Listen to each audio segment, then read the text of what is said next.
সকলকে স্বাগত জানাই আমার আরেকটি নতুন ভিডিওতে। দেখো আজকে হঠাৎই প্ল্যানিং হলো সকাল সকাল দিদির বাড়ি যাব, তাই যেই বলা সেই কাজ। রেডি হয়ে গেছি বলতে আমরা কিন্তু রেডি হয়ে দিদির ঘর যাব বলে বেরোয়নি, হঠাৎ প্ল্যানিংটা হলো গাড়ির ভিতরে যেতে যেতে। তাই দেখো এখানে ভাগ্নেকে ডেকে নিয়েছিলাম। গাইস এখন আমরা যাচ্ছি মাসির বাড়ি, দেখতে পাচ্ছ। তো সারপ্রাইজ ভিজিট হবে এটা আমাদের।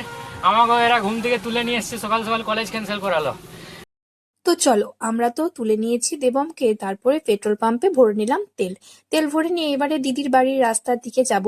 তো দিদির বাড়ি যাওয়ার পথে এই যে আমাদের উখড়ার শংকরপুর মোড়ের রেলগেট, এই রেলগেটে উখড়াতে বাস করে এমন কেউ নেই যে রেলগেটে একবার হলেও ফাঁসেনি। তো আমাদের সকাল সকাল একটা ট্রেন, দুটো মালগাড়ি পেরোলো, তো অনেকটা লেট হয়ে গেল। তোমরা কে কে উখড়াতে আমার এই ভিডিওটা দেখছো অবশ্যই কিন্তু কমেন্ট করে জানিও। তো তারপর দেখো রেলগেট শেষমেশ খোলার পর আমরা এখানে ঠান্ডায় হাওয়া খেতে খেতে গান শুনতে শুনতে পৌঁছে গেলাম দিদির বাড়ি। আর দিদির কাছে কিন্তু এটা পুরোটাই সারপ্রাইজ, দিদি কিন্তু এখনো অবধি কিচ্ছু জানে না। তো চলো দিদির রিয়াকশনটা কিরকম হয় আমাদেরকে দেখার পর তোমাদের সাথে সেটাই শেয়ার করবো।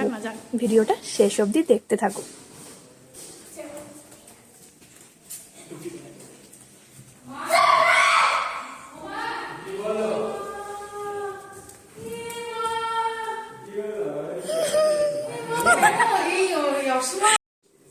তারপর দেখো এখানে দিদি আমাদের জন্য খেজুর গুড়, মানে খেজুর গুড়টা কিন্তু দারুণ টেস্ট, আর খেজুর গুড়েরই এখানে দিদি বানিয়েছিল পায়েস, সেটাও আমাদের জন্য বললো নিয়ে চলে যা বাড়ি। আমরা বললাম খাবো না এখন, তো আমাদেরকে ভরে দিল।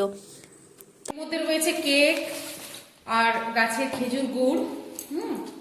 গাছের খেজুর গুড় দিলাম, আর এই হচ্ছে পায়েস, আর অল্পখানি সর্ষে হয়েছিল আজকে চাষি ভাই দিয়ে গেছে, সেটাও আমি দিয়ে দিচ্ছি। তারপর এই যে দেখতে পাচ্ছ এখানে দিদিদের গাছের লাগানো সর্ষে, ওটাও কিন্তু দিদি আমাদেরকে অনেকগুলো দিয়ে দিল।